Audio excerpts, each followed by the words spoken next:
자, 오늘 하나님 말씀은 시편 1편 1절부터 6절입니다. 구약성경 시편 1편 1절부터 6절입니다.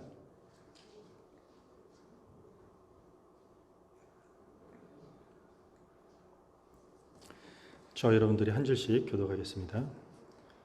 복 있는 사람은 악인들의 꾀를 따르지 아니하며 죄인들의 길에 서지 아니하며 오만한 자들의 자리에 앉지 아니하고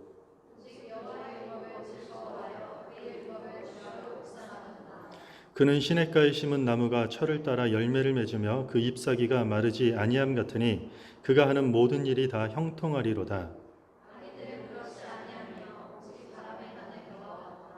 그러므로 악인들은 심판을 견디지 못하며 죄인들의 의인들의 모임에 들지 못하리로다.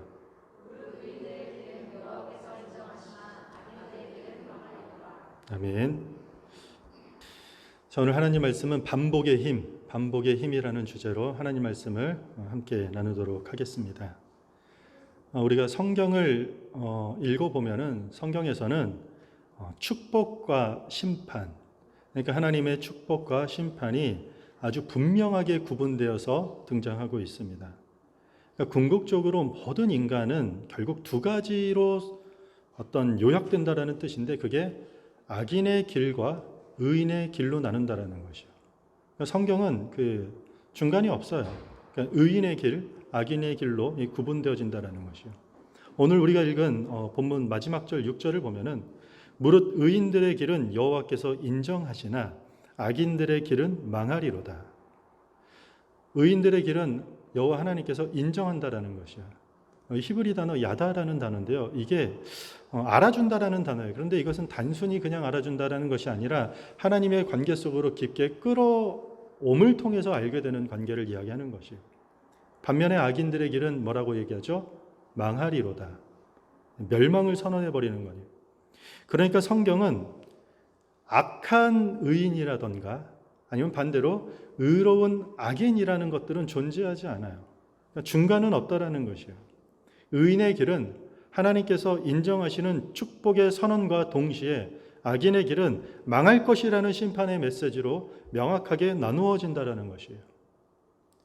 이 의인의 길을 묘사하는데요. 3절을 보면 그는 시냇가에 심은 나무가 철을 따라 열매를 맺으며 그 잎사귀가 마르지 아니함 같으니 그가 하는 모든 일이 다 형통하리로다.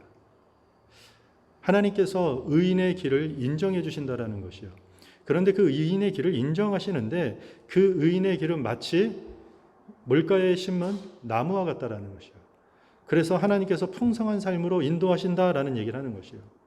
만약에 우리의 인생을 나무로 비유하게 된다면 황량한 사막 한가운데 우리가 사는 것이 아니라 시냇가에, 그러니까 냇가 옆에 심겨져서 그 냇가로부터 우리는 영양분을 공급받고 거기서 가지가 뻗어나가고 잎사귀가 피고 열매를 맺고 꽃들이 만발한다라는 그런 복을 누린다라는 얘기예요.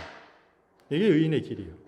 반면에 악인의 길을 어떻게 묘사하고 있죠? 4절과 5절에 보면 악인들은 그렇지 아니하며 오직 바람에 나는 겨와 같도다. 그러므로 악인들은 심판을 견디지 못하며 죄인들의 의인들의 모임에 들지 못하리로다. 추수 때가 되면은 타작마당에서 키질을 해요.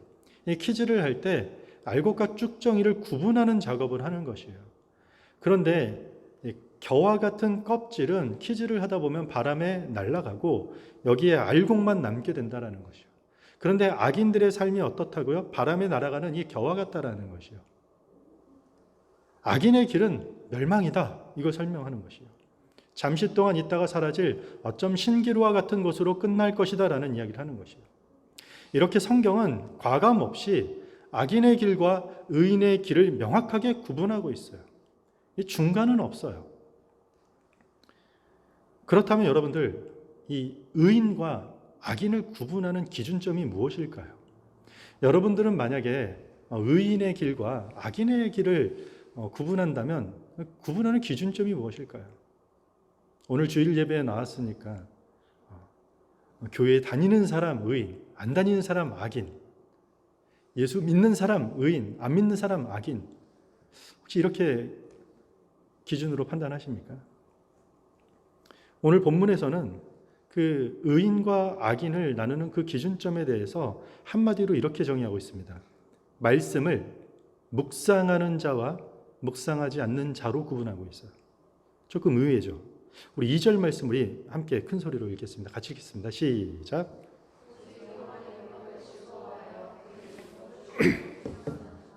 아멘. 오직 여호와의 율법을 즐거워하여 그의 율법을 주야로 묵상하는 도다. 악인과 의인을 나누는 기준이 말씀을 밤낮으로 주야로 묵상하느냐 아니냐로 구분한다라는 것이에요. 여기서 말씀을 묵상한다라고 하고 있잖아요. 그럼 묵상은 또 뭘까요? 말씀을 묵상하는 거. 우리 신앙생활하면서 말씀 묵상한다라는 얘기 많이 하죠. 오늘 어떻게 시간 보냈어요? 말씀 묵상하다 나왔습니다. 이렇게 얘기할 때 있잖아요. 묵상하다 보면 이 영어 단어로는요, 메디테이션이라는 단어가 보통 나와요. 이 단어는 사실은 명상하다라는 거죠.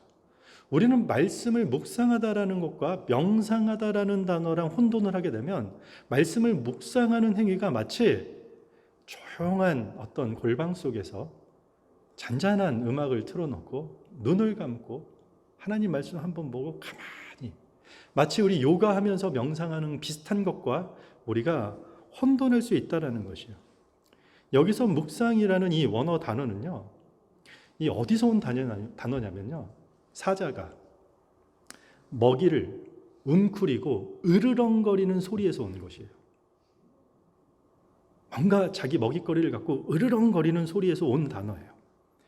아주 역동적이고 적극적인 모습을 보여주는 단어라는 것이에요. 한 말씀을 반복적으로 생각하는 것뿐만이 아니라 입술로 읊조리고 반복해서 읊조리는 적극적인 행위를 다 포함한다라는 것이에요. 뭐가요? 말씀을 묵상한다라는 것이에요.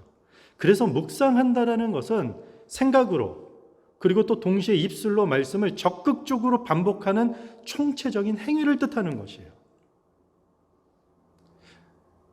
이스라엘 백성들이 출애굽해서 광야를 40년 동안 돌다가 가나안에 들어가기 직전에 모세라는 지도자는 이제 입성하지 못하고 죽게 돼요. 새로운 차기 리더를 뽑아야 돼요. 하나님께서 누구를 지명하시죠? 여호수아를 지명해요. 그런데 여호수아를 지명할 때 여호수아 1장 8절에 보면은 여호수아를 향해서 가장 중요한 이야기를 하나 그에게 알려주세요. 모세가 생전에 살아있을 때 너한테 그토록 강조했던 것 있지? 그거 중요해. 그게 중요하니까 너 그거 지켜. 그러면서 이렇게 얘기해요. 율법책을 네 입에서 떠나지 말게 하며 주야로 그것을 묵상하라. 이렇게 얘기해요. 자기 입에서 하나님 말씀이 떠나지 않도록 계속해서 말씀을 반복적으로 읊조리는 이 반복 행위가 하나님께서 한 이스라엘의 새로운 차기 지도자를 세우는데 가장 중요한 덕목으로 세우셨다는 것이에요. 사도행전 17장에 보면은요, 사도 바울이 선교 여행을 떠나서 이 도시 저 도시 다니면서 말씀을 가르쳐요. 그러다 어느 날 베레아라는 도시에 들어가서 말씀을 가르쳐요. 그런데 성경에 보면 그 베레아 사람들에 대해서 이렇게 얘기해요. 간절한 마음으로 말씀을 받고 이것이 그러한가 하며 날마다 성경을 상고하였다라고 얘기해요. 상고한다라는 말은 계속해서 반복적으로 말씀을 곱씹었다라는 뜻이에요. 왜 곱씹었다고요? 정말 이것이 맞나? 정말 이것이 내 삶에 의미가 있는가? 그동안 내가 믿고 의지했던 기준들을 뒤집을 만큼의 능력이 있는 내용인가? 반복적으로 날마다 상고했다라는 것이에요. 복음에 대해서 노골적으로 적대적이었던 이 베레아에서 복음이 드디어 받아들여지기 시작했다라는 것이에요. 한마디로 반복의 영성, 그러니까 말씀을 반복적으로 묵상하는 이 반복의 영성이 그 도시 가운데 뿌리 내리게 되었다라는 것입니다. 애플의 창시자가 누구죠? 스티브 잡스입니다. 스티브 잡스의 별명이 있어요. 직관의 신이래요. 한번 딱 보고 이게 될 거다, 이건 안 될 거다 판단해서 결정을 해버린대요. 스티브 잡스의 가장 큰 장점이래요. 그런데 스티브 잡스가 죽기 전까지 한 번 오판한 경우가 있대요.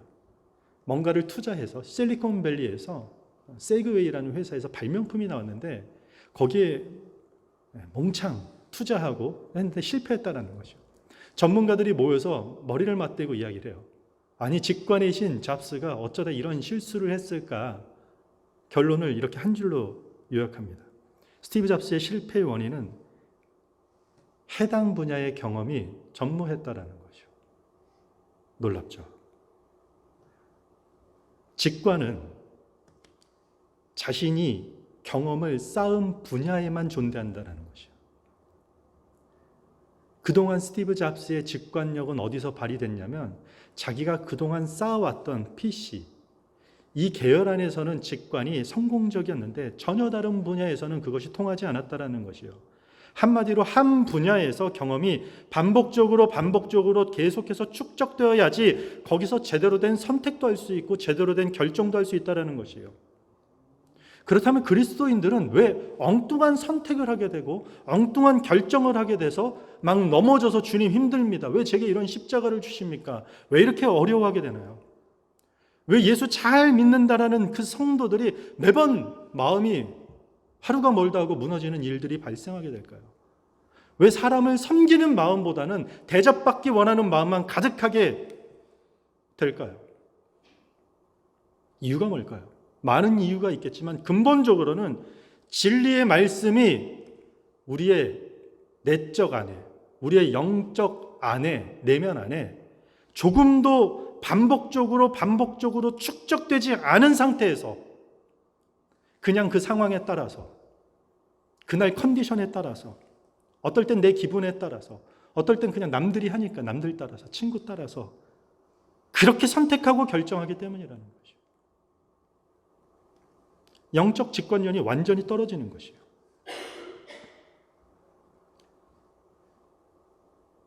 노벨상까지 수상한 이 심리학자 데니엘 캐너맨이라는 분이 이런 이야기를 합니다. 사람들이 예측 가능한 환경에서 판단하는 경험이 많이 축적되었을 때만이 그 직관을 신뢰할 만할 것이다라는 것이죠. 의사가 수술 도중에 위급 상황, 긴급 상황이 일어나면 뭔가 결정하고 판단을 해야 돼요. 소방대원이 화재가 난 건물에서 갑자기 뛰어들어야 되는 위급 상황이 발생한다는 것이에요. 언제 가능할까요? 그런 경험들이 충분히 반복적으로 의사들과 소방관들의 삶의 현장 속에서 축적되었을 때 그 순간 그들의 직관, 판단, 선택이 정확도가 높아진다는 것이죠. 우리 신앙의 원리도 똑같다라는 것이에요. 내 삶의 현장에서 말씀을 별로 배우려고 하지 않아요. 말씀을 들으려고 하지 않아요. 성경을 피고 질문하지 않는다라는 것이요. 그런데 어떻게 주님 뜻대로 우리가 결정하고 선택하고 살 수 있겠냔 말입니까? 불가능한 것이에요. 시편 우리가 1편을 읽었어요. 시편은 150편까지 있어요. 119편에 가면 성경에서 가장 긴 장이 하나 나와요. 176절로 이루어진 119편이 딱 등장을 해요. 여러분들 집에 가시면 꼭 한번 성경 전체는 읽지 못할지언정 가장 긴 장은 내가 한번 읽겠다. 읽어보시기 바랍니다. 119편을 읽으면 지루할 만큼 반복되고 강조되는 단어가 있어요. 그게 뭐냐면 하나님의 말씀이에요. 그 말씀을 다른 단어로 이렇게 표현해요. 규례, 율법, 법도, 증거, 진리. 말씀의 중요성을, 말씀 반복의 중요성을 계속해서 강조하고 있다는 거죠.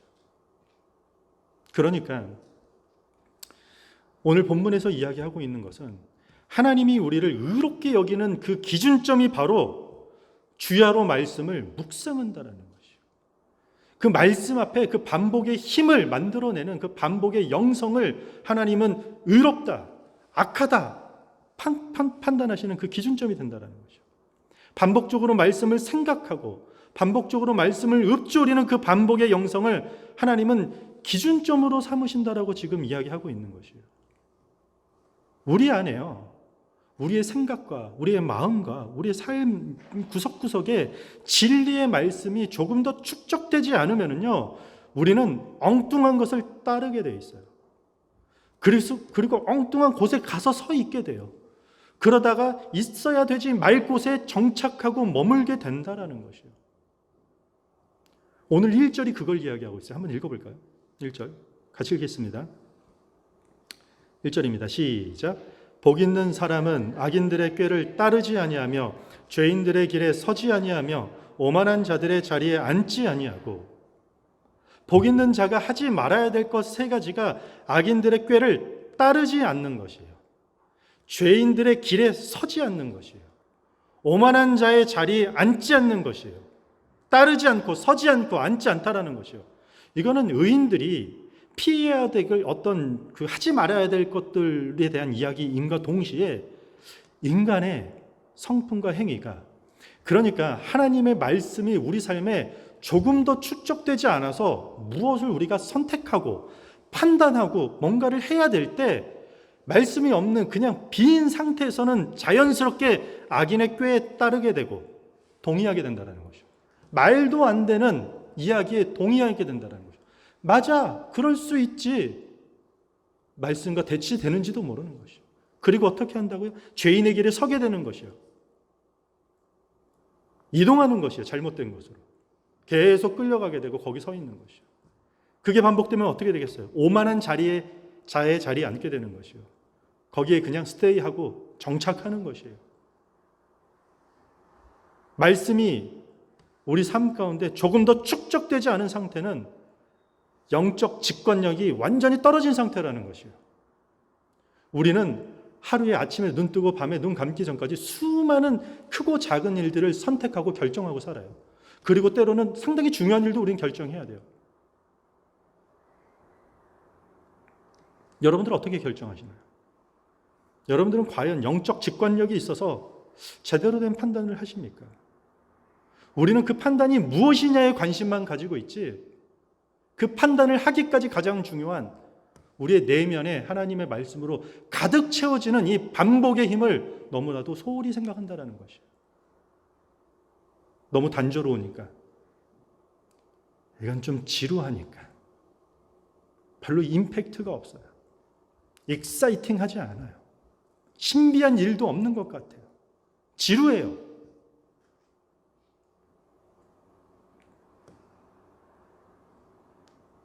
그래서 악한 것에 쉽게 동의하는 것이에요.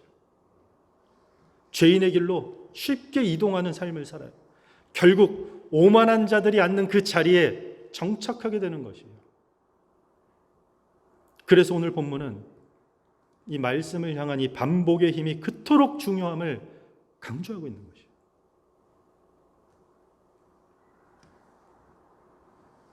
중국의 전국시대의 영웅 소진이라는 사람이 있습니다. 인물이죠. 중국 전체가 혼돈으로 붕괴되던 시대예요. 그 시대의 어떤 전쟁과 억압이 난무하는 이런 시대의 광기를 이 소진이라는 인물이 꿰뚫어보고 그 시대의 평화와 통합을 이끌어낸 아주 훌륭한 인물로 등장하고 있어요. 그런데 이 소진이라는 인물은 처음부터 그렇게 대단한 사람이 아니었어요.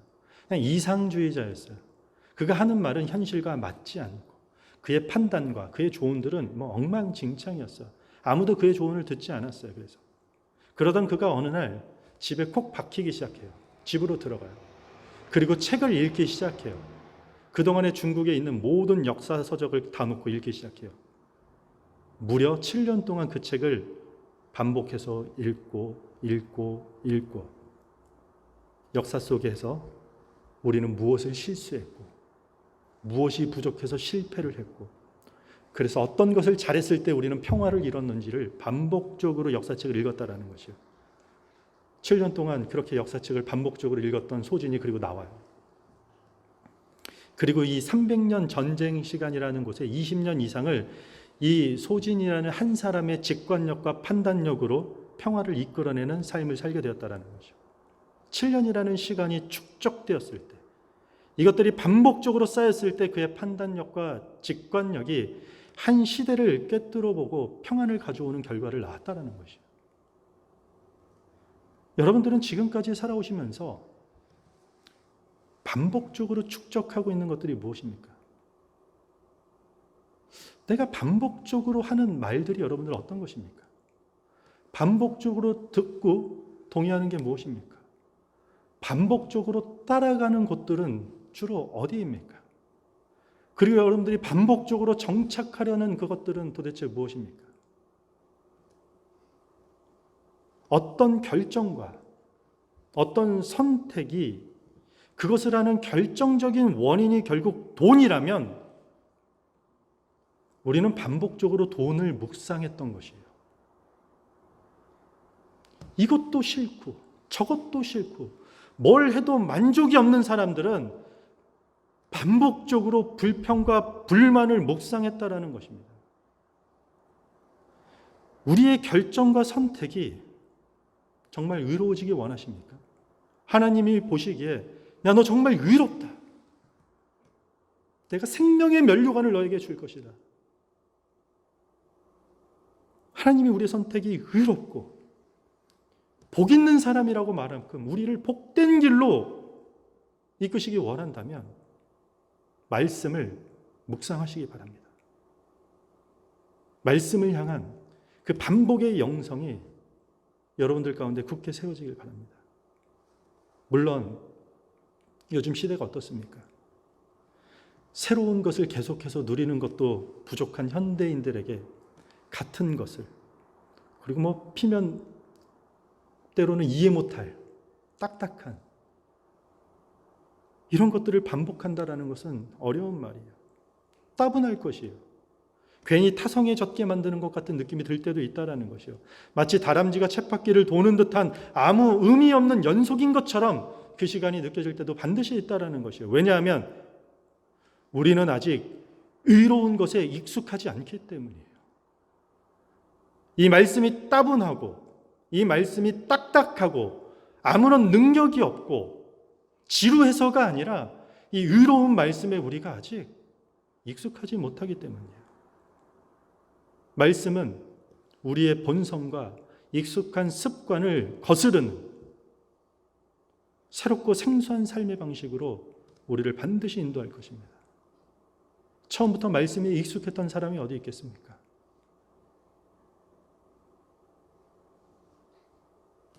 그 반복의 과정이 하나님을 깊게 경험하는 축복의 자리로 우리를 이끌 것이라 확신합니다. 디모데전서 4장 7절에 이렇게 이야기합니다. 망령되고 허탄한 신화를 버리고 경건에 이르도록 내 자신을 연단하라. 경건을 어떻게 하라고요? 연단하라는 것이요. 하루아침에 되는 게 아니에요. 우리의 믿음과 신앙의 형태는 어느 날 그냥 자고 일어났더니 그냥 기도하다가 한바탕 울었더니 되는 게 아니에요. 연습이 필요하다는 것이에요. 여기서 연단은 프랙티스예요. 프랙티스. 연단은 지루한 반복의 시간을 요구하고 있는 것이에요. 성경은 경건을 이렇게 연단하라는 것이죠. 몇 년 전에 나왔던 1만 시간의 법칙이라는 책이 있습니다.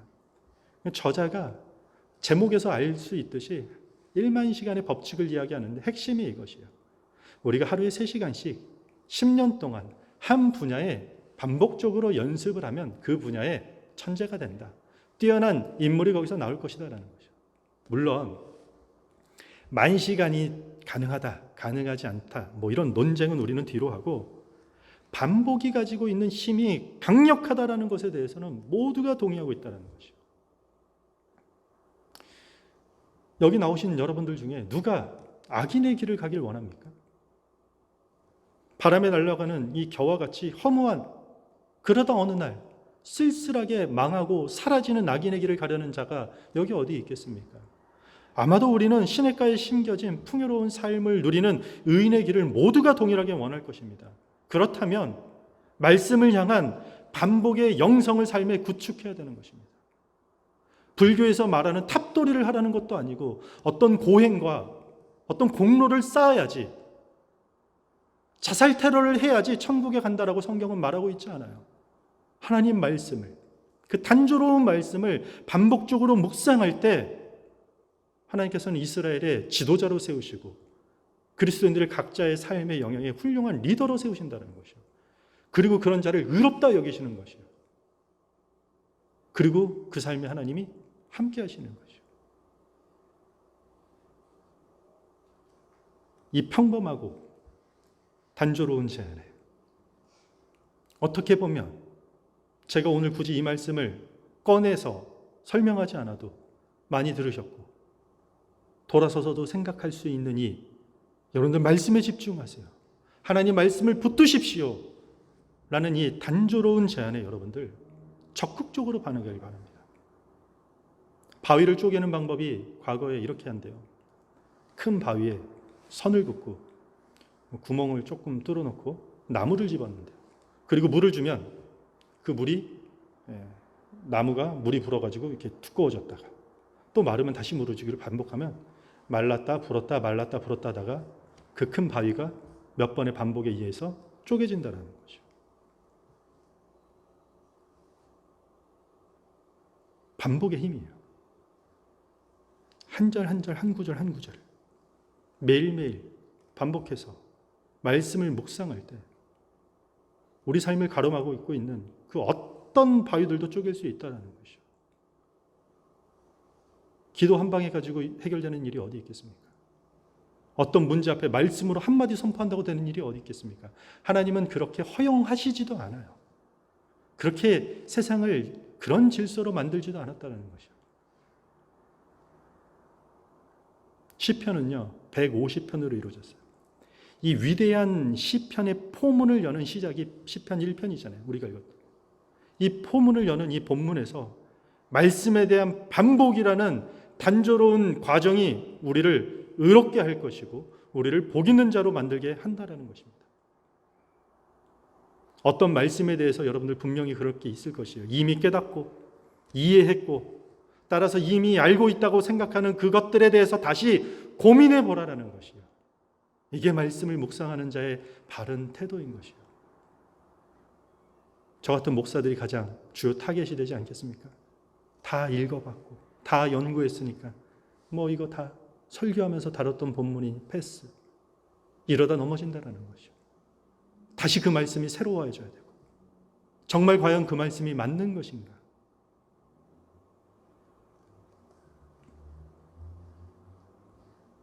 이것이 반복의 힘입니다.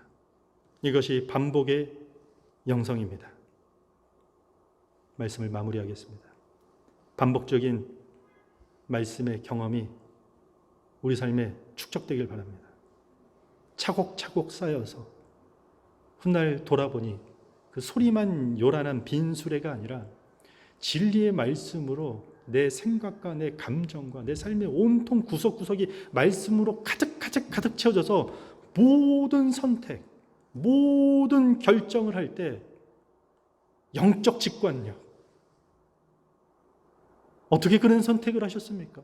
어떻게 그런 결정을 하셨습니까? 저도 모르겠어요. 그 뒤에는 반복의 힘, 반복의 연속, 말씀이 가득 채워진 게 힘이 되어서 결국은 의로운 선택, 결국은 복된 성도가 되는 그런 교회가 되기를 주님의 이름으로 축복합니다. 우리 다 같이 찬양하겠습니다.